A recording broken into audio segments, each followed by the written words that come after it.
Добрий день, чистовані русини! В ефірі програма «Живий русинський язик» і тема «Реакція Європи на права русинов». З вами я, журналістка Олена Копинець-Барта і отець Дмитрій. Добрий день!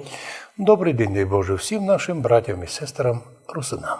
Далі у рапорті Ради Європи йде інформація за хиби і про недостаток учебних матеріалів для образування нацменшинам і поддержка інституцій культури. За що там бесіда? Ви знаєте, ми тут в Україні вже привикли, що за 29 років аж ти русин, сепаратист, ворог, недруг і прочі епітети. Причому роблять це люди відповідальні, державні чиновники, журналісти.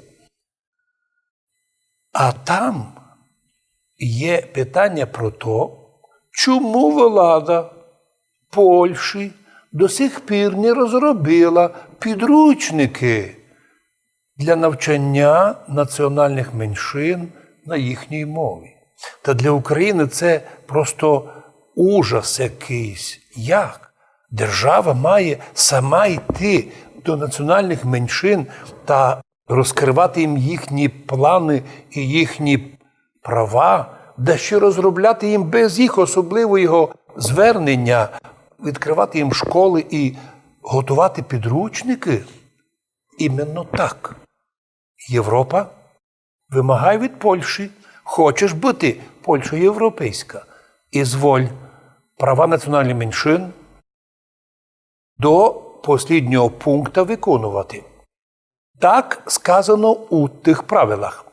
Не є потреби, щоб національні меншини самі розробляли проекти, або самі зверталися, били на сполох. Це нездорова ситуація, яка в нас є в Україні. Коли ми вимагаємо, просимо, а реакція нульова, практично повна ігнорація, то там Рада Європи показала, що ви до сих пір на старі замічання не зреагували і не підготовили підручники. До речі, там написано не тільки друге національності, вказано і лемкам, русинам, і українцям. Виявляється, що іменно українська національність, українці в Польщі користуються правами, які захищені європейськими законами. І тому Польща хоче чи не хоче, а обов'язково має піти на зустріч національним меншинам. Чому ми це акцентуємо? Можливо, хтось і в нас підніметься на рівень європейський в Україні, порозуміє, не вимагати від русинів мовчати, не бити їх за те, що вони згадують, що вони русини. Не казати, аж не мають ще кодифікованої мови, а не зверталися, не писали. Влада має сама, чиновники на ципочках прийти до національних меншин і знайти, починати діалог. Причому діалог має бути систематичний, а не так, що в цих відносинах влада – це небо, а національні меншини – це щось приземлене і безправне. От чому ми увиділи, що Європа не тільки запросила держави войти в Євросоюз, але ще вимагає від них, упертих і непослушних, вимагати права національних меншин. Но річ іде про те, що є там права національних меншин. Просто недостатньо. Наприклад, така ще є загадка в Польщі. Там писали спеціалісти, що раз у Польщі був високий ВВП, доходи держави, то мали б виділити допоміжну зарплату, оплату і національним меншинам. Господи, ми в Україні лише собі кліпаємо очами, що ж там твориться. Зато ми хотіли, многі люди рахували, що при вході в Європу Україна буде виконувати європейські закони. Але, як видимо, навіть вхождення в Європу не гарантує повних національних прав національних меншин. Тобто ми, русини, та завжди казали, Якщо Україна вийде в Європу, ми, як громадяни, согласні. Але оскільки ми знаємо, що Європа не закликала, нічого не обіцяє, то ми й кажемо, а й не треба нам. Нам потрібно і без Європи реалізувати європейські закони і права національних меншин у рамках української держави. Консультативний комітет Ради Європи не міг достати інформацію від Польщі за то, по яким класам і предметам діти-поляки з більшинства школ узнають о присутстві національних меншинств у Польщі і їх вкладі в історію Польщі. А раз так, то може чужих бити? От іменно, коли ми, русини Закарпаття, знаємо, що русини Лемки у Польщі визнані, мають права, недостатньо фінансуються, це ж друге питання, але мають своє радіо, телевідення, мають свої школи, мають свої можливості реалізувати через різні інститути. Но коли ми узнали, що у Польщі б'ють і євреїв, і циган, і українців, нам це неприємно. Коли громадян України, етнічних українців у Польщі можуть бити на вулиці, та яка тут Європа? Які тут порядки? Де тут демократія? Да, ми розуміємо, що в Україні б'ють русинів за те, що вони хочуть бути русинами. Але це іще не Європа. А чому у Польщі? А виявляється, згідно вашого питання, Рада Європи не дочекалася від Польщі показати ті програми в школі, де б діти-поляки дійсно поважали права національних меншин. І тоді б ніхто на вулиці не бив чужих. Всі національні меншини мають право. А раз так, то, думаю, і в майбутньому, і в наших школах, і в наших інститутах має бути заведена та програма, де б людей, студентів, дітей учити поваги до людей інних національностей і пам'ятати, що права національних меншин настільки великі, прописані в законах, що якщо б виконувалися закони права національних меншин в Польщі, в Мадярчині, або в Україні, тисячі конфліктів не було б, тисячі злочинів би не було. Однак, як бачите, влада всюди є однака. Є однака влада націоналістична. Польща боїться, що щось одне і щось відпаде. Мадяри бояться. Мадяри мають свою теорію Мадярщини великої.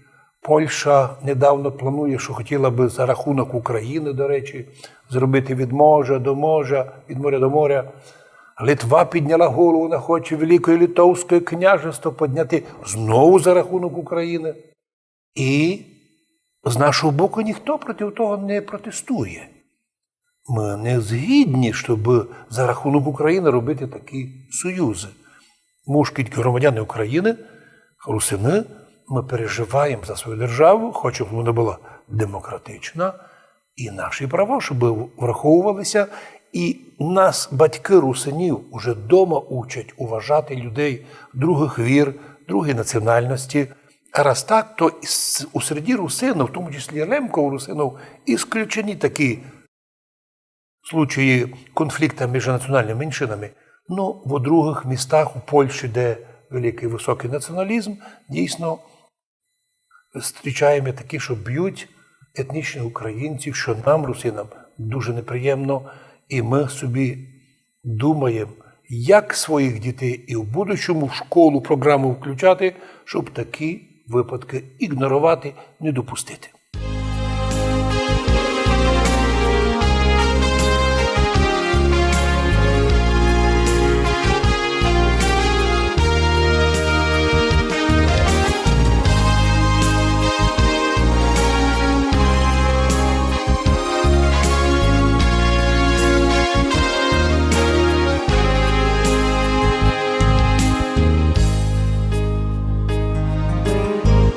Ріки рунині і поточки у горах, в зворах тихих красі полонин, в сонячних долинах У карпатських селах є народ із іменем Русин.